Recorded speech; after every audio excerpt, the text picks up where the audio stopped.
സ്വാഗതം ശ്രീ വെങ്ങാനൂർ ഗോപൻ. നമസ്കാരം. ഈ സമാധിയെക്കുറിച്ച് ഇപ്പോൾ പലർക്കും പല സംശയം ഉയരുന്നുണ്ട്. ഈ സമാധി എന്നുള്ളത് ചിലർ ഒരു പരിഹാസ രൂപേണയും അല്ലെങ്കിൽ ഒരു ആക്ഷേപവും ഒക്കെ ചൊരിയുകയാണ്. കഴിഞ്ഞ ദിവസം നെയ്യാറ്റിൻകരയിൽ ഒരു ഗോപൻ സ്വാമിയുടെ സമാധിയെ തുടർന്ന് ഉണ്ടായത് അതാണ്. അപ്പോൾ സമാധിയെക്കുറിച്ച് നമുക്കുണ്ടാകുന്ന സംശയങ്ങൾ സ്വാഭാവികമാണ്. എന്താണ്, ഏത് തരത്തിൽ സമാധി അടയുന്നു? ഏതാണ്ട് 8 തരത്തിൽ സമാധി ഉണ്ടെന്നാണ് പറയപ്പെടുന്നത്. എങ്ങനെ വിശദീകരിക്കാം ശ്രീ വെങ്ങാനൂർ ഗോപൻ? ഈ കേരളത്തിൽ ഇതിനെ വൈകൃതമായ ഒരു ചർച്ചയിലേക്ക് കൊണ്ടുപോയിട്ടുള്ളത് നമുക്ക് കാണാൻ കഴിയുന്നത് ഒരു പരിധിവരെ മാധ്യമങ്ങളിലെ അവതാരകരാണ്. ഇപ്പോൾ എന്താണ് സമാധി എന്ന് പഠിക്കാതെ വികലമായിട്ട് ചിന്തിക്കുന്നതിൻ്റെയും അതിനോടൊപ്പം തന്നെ ഈ ഹൈന്ദവ ധർമ്മവുമായി ബന്ധപ്പെട്ട് വരുന്ന എല്ലാത്തിനെയും തമസ്കരിക്കുവാൻ ശ്രമിക്കുന്ന ഒരു കാലഘട്ടമുണ്ട്. അതിൻ്റേതായിട്ടുള്ള ചില കാഴ്ചപ്പാടുകളും ചിന്തകളും പുറത്തു വന്നിട്ടുണ്ട്. എന്താണ് സമാധി എന്ന് ചോദിച്ചാൽ ഇവർ പഠിക്കില്ല. പഠിച്ചിട്ട് അറിയുന്ന കാര്യങ്ങൾ അവതാരകർ ചർച്ച ചെയ്തിരുന്നു എങ്കിൽ ഇത്തരം മോശമായ അഭിപ്രായങ്ങൾ ഇവർ പറയില്ലായിരുന്നു. ഒന്ന്, ഇത് 8 ഘട്ടങ്ങളിൽ കൂടെ കടന്നിട്ടാണ് സമാധിയിലെത്തുന്നത്. അഷ്ടാംഗ യോഗ എന്ന് പറയും. അത് വ്യക്തമായിട്ട് ധർമ്മശാസ്ത്ര ഗ്രന്ഥങ്ങളിൽ പ്രതിപാദിച്ചിട്ടുണ്ട്. സംശയമുള്ള ആളുകൾ അഷ്ടാംഗ യോഗ എന്താണ് എന്ന് ഗൂഗിൾ സെർച്ച് ചെയ്താൽ പോലും നമുക്ക് കിട്ടുന്നതാണ്. അതുപോലും നോക്കാൻ തയ്യാറാവാതെയാണ് അവതാരകർ ഒരു പുച്ഛരസത്തിലും ഒരു ആക്ഷേപഹാസ്യത്തിലും എല്ലാം തന്നെ ഇന്ന് ചർച്ചയിലോട്ട് പോകുന്നു. അതിൽ സമാധി എന്ന് പറഞ്ഞാൽ ഈശ്വര സാക്ഷാത്കാരമാണ്. ജീവാത്മാവ് പരമാത്മാവിൽ ലയിക്കുന്ന ഒരവസ്ഥയാണ്. അത് 8 പടികൾ കടന്ന് കയറണം. അങ്ങനെയുള്ള ഒരാളിനാണ് അത് കഴിയുന്നത്. അതായത് ഈ സമാധി എന്ന് പറഞ്ഞാൽ ഗോഡ് റിയലൈസേഷൻ, ദൈവവുമായി ഒത്തുചേരൽ എന്നുള്ള അവസ്ഥയാണ് ഈ സമാധിയെക്കുറിച്ച് പറയുന്നത്. അതായത് ജീവാത്മാ പരമാത്മാ ലയനമാണ് അതിലുണ്ടാവുന്നത്. എന്താണ് 8 പടികൾ? അതിൽ ഒന്ന് യമം, അതായത് കൺട്രോൾ എന്നാണ് പറയുന്നത്. മനസ്സിൻ്റെ അവസ്ഥയാണത്. അതായത് മനുഷ്യൻ്റെ മനസ്സും ശരീരവും കൂടെ ബന്ധപ്പെടുത്തിക്കൊണ്ടാണ് നമ്മളിതിനെ കാഴ്ചപ്പാടിനെ കാണേണ്ടത്. മനസ്സിൻ്റെ അവസ്ഥയാണ് യമം എന്ന് പറഞ്ഞാൽ കൺട്രോൾ ചെയ്യേണ്ടത്. എങ്ങനെയൊക്കെ? അഹിംസ ഉണ്ടാവണം. ഇപ്പോൾ ധർമ്മത്തിൻ്റെ 10 ലക്ഷണങ്ങളിൽ അത് പറഞ്ഞിട്ടുണ്ട്. ധൃതിക്ഷമാദമമാസ്തേയം ശൗചമിന്ദ്രിയ നിഗ്രഹ ധീർവിദ്യ സത്യമക്രോധം ദശകം ധർമ്മലക്ഷണം. പക്ഷേ യമത്തിൽ ഒന്നാമത് പറയുന്നത് അഹിംസ, സത്യമുണ്ടാവണം. ആസ്തേയം, മോഷണ സ്വഭാവം പാടില്ല. ബ്രഹ്മചര്യം, അതായത് അഷ്ടാംഗ മൈഥുന്യ പരിത്യാഗിയായിട്ടുള്ള ഒരാൾ. ബ്രഹ്മചര്യം എന്ന് പറഞ്ഞാൽ അതാണ് നോട്ടം, ചിന്ത, കേളി അല്ലെങ്കിൽ വിനോദം, സംസാരം, ഈ പൈങ്കിളി സംസാരം, മൃദുഭാഷണം, പിന്നെ ചിന്തകൾ, ഭാവന, ടച്ചിങ് അല്ലെങ്കിൽ സ്പർശനം, ഡോൺ ടച്ച് എന്നൊക്കെ ഇന്നിപ്പോൾ കുട്ടികൾ പറയണില്ലേ. പിന്നെ പ്രവൃത്തി മീൻസ് സെക്ഷുവൽ ഇതിലോട്ട് ഇടപെടുന്ന ഇതെല്ലാം ഇതിൻ്റെ പരിത്യാഗമാണ് ബ്രഹ്മചര്യം എന്ന് പറയുന്നത്. അപ്പോൾ മനസ്സിലായല്ലോ അതിലെ ബ്രഹ്മചര്യം. അത് കഴിഞ്ഞ് അപരിഗ്രഹം, അതായത് ജീവൻ നിലനിർത്താൻ ആവശ്യമായതിനെ മാത്രം നാം സ്വീകരിക്കുക. എല്ലാത്തിനെയും നമ്മളിങ്ങനെ വാരി വലിച്ചെടുക്കരുതെന്നാണ്. വാക്കിലും ചിന്തയിലും പ്രവൃത്തിയിലും എല്ലാത്തിലും. അതിൽ എല്ലാ കാര്യങ്ങളിലും മിതത്വം. ഇത് മനസ്സിൻ്റെ അവസ്ഥയാണ്. ഇങ്ങനെയുള്ള 5 അവസ്ഥകളാണ് യമത്തിനെ കുറിച്ച് കൺട്രോൾ, മനസ്സിൻ്റെ കൺട്രോൾ പറയുന്നത്. അടുത്തതെന്താ? നിയമം. നിയമം എന്ന് പറയുമ്പോൾ ശരീരവുമായി ബന്ധപ്പെട്ട് ശൗചം ഉണ്ടാവണം. ശൗചം എന്ന് പറഞ്ഞാൽ ക്ലീൻ, ബാഹ്യ ആഭ്യന്തര ശുദ്ധി ഉണ്ടാവണം. ഒന്ന് ബാഹ്യമായ ശുദ്ധി ഉണ്ടാവണം, അത് കുളിക്കുക, ശരീരം വൃത്തിയാക്കുക.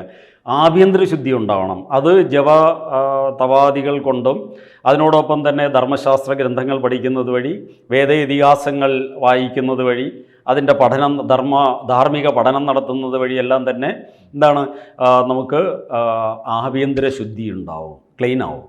പിന്നെ വരുന്നത് സന്തോഷം, അത് ശരീരത്തിനാണ്. തപസ്, അതായത് ശരീരത്തിനെ കഠിനമായ വ്രതത്തിൽ കൂടെ അതായത് ഇപ്പോൾ നമ്മുടെ മണ്ഡലകാല വ്രതം, മുസ്ലിം വിഭാഗത്തിൽ അവർ നോയമ്പ് നോറ്റുന്നത്, ഇതെല്ലാം തന്നെ കഠിനമായ വ്രതത്തിൽ കൂടെ ഈ മന്ത്രജപാദികളെല്ലാം കൂടെ നടത്തിയിട്ട് ആ ശരീരത്തിനെ പാകപ്പെടുത്തിയെടുക്കുന്നു. അപ്പോൾ തപസ്, ഒരു കാര്യത്തിന് വേണ്ടി ലക്ഷ്യത്തിലെത്താൻ വേണ്ടിയിട്ട് കഠിനമായിട്ടുള്ള ഒരു പരിശ്രമം, ഒരു റിസർച്ച് മൈൻഡ്, അല്ലെങ്കിൽ ശരീരത്തിന് നമ്മൾ റിസർച്ചിലോട്ട് കൊണ്ടുപോവുകയാണ്. അപ്പോൾ അത്രയും കഠിനമായ സ്വാധ്യായം, സെൽഫ് സ്റ്റഡി അടുത്ത ഘടകമാണ്. പഠനമില്ലാത്തതുകൊണ്ടാണ് അവതാരകർ വന്നുകൊണ്ട് സമാധി ആക്ഷേപിക്കുന്നത്. സ്വാധ്യായം ഇല്ല, എന്താ സെൽഫ് സ്റ്റഡി ആദ്യം അവരതാ ഉണ്ടാക്കിയെടുക്കേണ്ടത്. നമ്മുടെ ഭാരതീയ ധർമ്മത്തിൻ്റെ അടിസ്ഥാന ഘടകം തന്നെ ഒരു മനുഷ്യൻ്റെ വ്യക്തിത്വ വികാസം അല്ലെങ്കിൽ പേഴ്സണാലിറ്റി ഡെവലപ്മെൻറ്റ് എന്ന് പറയുന്നത് സ്വാധ്യായം ഉണ്ടാവണം, ജ്ഞാനം ഉണ്ടാവണം, സെൽഫ് സ്റ്റഡി വീണ്ടും വീണ്ടും പഠിക്കണം. പിന്നെയോ ഈശ്വരപ്രണിധാന അടുത്ത 5ാമത്തെ ഘടകമായിട്ട് നിയമത്തിൽ പറയുന്നതാണ്. അതായത് വാക്ക്, മനസ്സ്, ശരീരം, കർമ്മം എല്ലാം ഈശ്വരീയ, ഞാൻ എന്ത് പ്രവൃത്തി ചെയ്താലും അത് ഈശ്വരന് വേണ്ടി ചെയ്യുന്നു എന്നുള്ള ഒരു ഭാവം. അപ്പോൾ അവന് തെറ്റ് ചെയ്യാനുള്ള അവസരം ഉണ്ടാവില്ല. എല്ലാത്തിലും ഈശ്വരനെ കുറിച്ച് കാണണം. അത് എല്ലാ മനുഷ്യർക്കും പറഞ്ഞിട്ടുള്ളത് തന്നെയാണ് ഇതൊക്കെ. ഇത് സമാധിയാവാൻ പോകുന്ന ഒരു സന്യാസിക്ക് മാത്രമല്ല, മാനവരാശിക്ക് മുഴുവൻ പറഞ്ഞിട്ടുള്ളതാണ്. അടുത്തതെന്താണ്? 3ാമത്തതാണ് അഷ്ടാംഗ യോഗയിൽ ആസനം, അതായത് സ്ഥിരവും സുഖവുമായിട്ടുള്ള ഇരിപ്പിടം, ഇരിക്കുക. എങ്ങനെയാണ് അത്? ശ്വസനം, അതുവഴി മനസ്സിനെ, നമ്മുടെ ശരീരത്തിനെ ഈ മനസ്സിനെയും നമ്മൾ ഇത് ശുദ്ധീകരിക്കുക. ശ്വാസോച്ഛ്വാസം, ബ്രീത്തിങ് ക്ലിയർ ആയിട്ട് എടുക്കുക. അതിനാണ് നമ്മൾ പ്രാണായാമം, അടുത്ത ഘടകവും ആസനം കഴിഞ്ഞ പ്രാണായാമമാണ്. അതിന് യോഗാസനം ഇതിനാവശ്യമാണ്. സ്വസ്ഥമായിട്ടുള്ള ഇരിപ്പ്. ഇപ്പോൾ യോഗ ആസൻ ഇന്ന് ലോകത്തിൽ എല്ലാ രാജ്യങ്ങളിലും ഇന്ന് സ്വീകരിച്ചിട്ടുണ്ട്, ആരോഗ്യ ശാസ്ത്രത്തിൻ്റെ ഭാഗമായിട്ട്. ഈ അഷ്ടാംഗ സമാധി അവസ്ഥയുടെ ഒരു ഘടകമാണ് ഈ ആസനം എന്ന് പറയുന്നത്. ഞാൻ അതിനെക്കുറിച്ച് കൂടുതൽ വിശദീകരിക്കുന്നില്ല. പിന്നെ നല്ല രക്ത ഓട്ടത്തിന്, ശരീരത്തിൽ നല്ല രക്ത ഓട്ടം കിട്ടണമെന്നുണ്ടെങ്കിൽ യോഗ അഭ്യസിക്കണമെന്നുള്ളതാണ്. അതിന് പ്രാണായാമം, ബന്ധനം, ക്രിയ, മുദ്ര ഇതെല്ലാം തന്നെ നമ്മൾ വിധിപ്രകാരം പഠിച്ചിരിക്കണം. പിന്നെ എന്താ പറയുന്നത്? പ്രാണായാമം ഞാൻ നേരത്തെ പറഞ്ഞു. നമ്മുടെ ശരീരത്തിൽ 72,000 നാഡീഞരമ്പുകളാണ്. ഇത് മുഴുവൻ തന്നെ ഓക്സിജൻ കിട്ടണമെങ്കിൽ നിരവധിയായിട്ടുള്ള പ്രാണായാമം, ബ്രീത്തിങ് എക്സർസൈസ്, അത് പറയുമ്പോഴായിരിക്കുമല്ലോ അവർക്ക് മനസ്സിലാവുന്നത്. ഇപ്പോൾ ഇത് അന്ധവിശ്വാസം, ബ്രീത്തിങ് എക്സർസൈസ് എന്ന് പറയുന്നുണ്ട്. അപ്പോൾ ശ്വസന ക്രമീകരണം, ഒരു മനുഷ്യൻ ഞാൻ ആഗ്രഹിക്കുന്ന രീതിയിൽ എൻ്റെ ഇതിനെ ബ്രീത്തിങ്ങിനെ എനിക്ക് പിടിച്ചു നിർത്താൻ കഴിയണം. അപ്പോൾ അതിന് യോഗ, പ്രാണായാമം. പിന്നെ പ്രത്യാഹാരം, അതായത് പഞ്ചേന്ദ്രിയങ്ങളെ മുഴുവൻ നിയന്ത്രിക്കാൻ കഴിയണം. തോന്നുന്ന രീതിയിൽ നമ്മൾ വിടാൻ പാടില്ല. ഇപ്പോൾ ഒരു കുളിക്കടവിൽ ഒരു സ്ത്രീ കുളിച്ചുകൊണ്ട് നിൽക്കുന്ന സമയം അർദ്ധനഗ്നയാണ് എങ്കിൽ വീണ്ടും തിരിച്ചു നോക്കുകയാണെങ്കിൽ അവിടെ തെറ്റി. അത് സ്വാഭാവികമായിട്ട് കണ്ടുകൊണ്ട് പോവുകയാണെങ്കിൽ അദ്ദേഹം ഇതിന് യോഗ്യനായിട്ടുള്ളവരാണ്. അതായത് ഈ നമ്മുടെ വിഡ്രോവൽ ഓഫ് ദി സെൻസസ് ഇത് കഴിഞ്ഞിട്ടാണ് ധ്യാനം വരുന്നു. പിന്നീട് എന്താണ്? അത് കുണ്ടലിനി മുതൽ തുടങ്ങി മൂലാധാരം, സ്വാധിഷ്ഠാനം, മണിപൂരകം, അനാഹതം, വിശുദ്ധി, ആജ്ഞാചക്രം, സഹസ്രാര ശക്തിയെ ഉണർത്തി ഇത് സഹസ്രാര പത്മത്തിലെത്തുന്നു. അപ്പോൾ അവിടെ ബോധം നമുക്ക് ലഭിക്കുന്നു. അപ്പോൾ ഇങ്ങനെ ബോധം കിട്ടുന്ന 8ാമത്തെ അവസ്ഥയാണ് സമാധി. ആഗ്രഹിക്കുന്ന രീതിയിൽ ജീവനെ നിയന്ത്രിച്ചോ കൊണ്ടുപോയി എപ്പോഴാണോ ശ്വാസം പുറത്തേക്ക് പോകേണ്ടതെന്നുള്ളത് ചിന്തിക്കുന്നത്, അത് എത്താനുള്ള കഠിനമായിട്ടുള്ള പരിശ്രമമാണ് ഈ സമാധി എന്ന് പറയുന്നത്.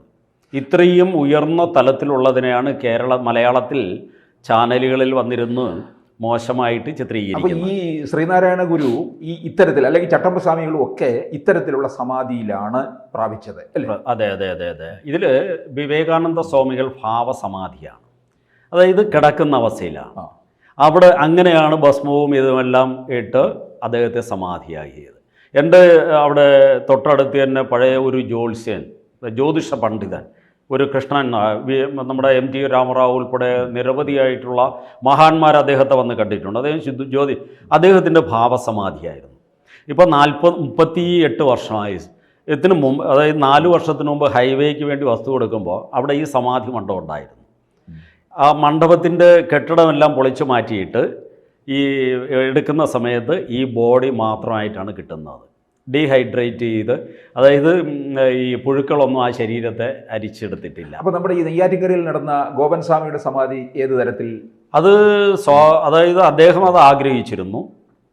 ഇപ്പോൾ അതിൻ്റെ ലക്ഷണങ്ങൾ കണ്ടിട്ട് അദ്ദേഹം യോഗയുമായി ബന്ധപ്പെട്ട് യോഗവിധിയും മരുത്വാമലയിൽ ആശ്രമമൊക്കെ ഉണ്ടായിരുന്നു എന്നും അയ്യ വൈകുണ്ഠനാഥ സ്വാമികളുമായി ബന്ധപ്പെട്ടിട്ടൊക്കെ യോഗമുറകൾ ആ ആശ്രമവുമായി ബന്ധപ്പെട്ടെല്ലാം യോഗമുറകൾ സമ്പാദിച്ചിട്ടുണ്ട്. വിശേഷിച്ചും നാടാർ സമുദായത്തിലുള്ള ധാരാളം പേര് ഇത്തരത്തിൽ സമാധി നടന്നിട്ടുണ്ട്. നമ്മുടെ പ്രദേശങ്ങളിലെല്ലാം സമാധി നടന്നിട്ടുള്ള 80% ഇതേപടി ഈ നാടാർ സമുദായത്തിൽ, ഹൈന്ദു നാടാർ സമുദായത്തിലുള്ളവർ. ആ വിഭാഗത്തിൻ്റെ ആത്മീയ ഗുരുവായിട്ടാണ്, കേരളത്തിൻ്റെ മുഴുവൻ ഗുരുവാണ് അയ്യ വൈകുണ്ഠനാഥ. ഇദ്ദേഹത്തിന് മരുത്വാമലയിൽ ഒരു ആശ്രമം ഉണ്ടായിരുന്നു. അത് അയ്യ ആ വഴിയിലേക്ക് വിട്ടുകൊടുത്തു എന്നാണ് ഞാൻ മനസ്സിലാക്കുന്നത്. 30-35 വർഷമായിട്ട് മത്സ്യമാംസാദികളെല്ലാം തന്നെ വർജിച്ച് അദ്ദേഹം പിന്നെ മരുന്ന് കഴിക്കുന്നു, അസുഖം, അതൊക്കെ ഞാൻ മറ്റൊരു ഇതിൽ സംസാരിക്കാമെന്നാണ് ഞാൻ ആഗ്രഹിക്കുന്നത്. അത് മറ്റുള്ള കാര്യങ്ങൾ പറയുമ്പോൾ അസുഖമൊക്കെ വരും എന്നും പറഞ്ഞിട്ട് സമാധി ആവാതിരിക്കുന്നില്ല. അപ്പോൾ അതുകൊണ്ട് അതൊരു സമാധിയല്ല. അതായത് അഹം ബ്രഹ്മാസ്മി തത്വമസി സങ്കല്പത്തിൽ കൂടെ എന്നിലും നിന്നിലും ഈശ്വര ചൈതന്യം ഉണ്ട് എന്ന് വിശ്വസിക്കുന്ന ഒന്നാണ് നമ്മുടെ ഭാരതീയ തത്വചിന്ത. അതിൻ്റെ അടിസ്ഥാനത്തിൽ അദ്ദേഹവും ഈശ്വരനിൽ പ്രാപിച്ചു. അദ്ദേഹത്തിൻ്റെ ഇഷ്ടാനുസരണമുള്ള സമാധി ചടങ്ങുകൾ അവിടെ നടന്നു എന്നുള്ളതാണ് നമ്മൾ മനസ്സിലാക്കുന്നത്. അതാണ് അതിൻ്റെ യാഥാർത്ഥ്യവും. അതുകൊണ്ട് അതിനെ ഒരു വിഭാഗം ന്യൂനപക്ഷമായിട്ടുള്ള ഒരു വിഭാഗത്തിൻ്റെ ഇടയിൽ നടക്കുന്ന ഒരു ആചാരത്തെ നമ്മളങ്ങനെ അത് സമാധി അല്ല എന്ന് പറഞ്ഞ് അവഹേളിക്കാൻ കഴിയില്ല എന്നുള്ളതാണ് നമുക്ക് മനസ്സിലാവുന്നത്. കാരണം അദ്ദേഹത്തിൻ്റെ ജീവിതചര്യയും അവിടെ അമ്പലവും വീട്ടിലെ അവരുടെ സാഹചര്യങ്ങളൊക്കെ കാണുമ്പോൾ ഒരു ആത്മീയ കുടുംബമാണ് അവരുടേത്. അതിനെ ആർക്കും നിഷേധിക്കാൻ കഴിയില്ല. അറിയില്ലാത്തവരാണ്.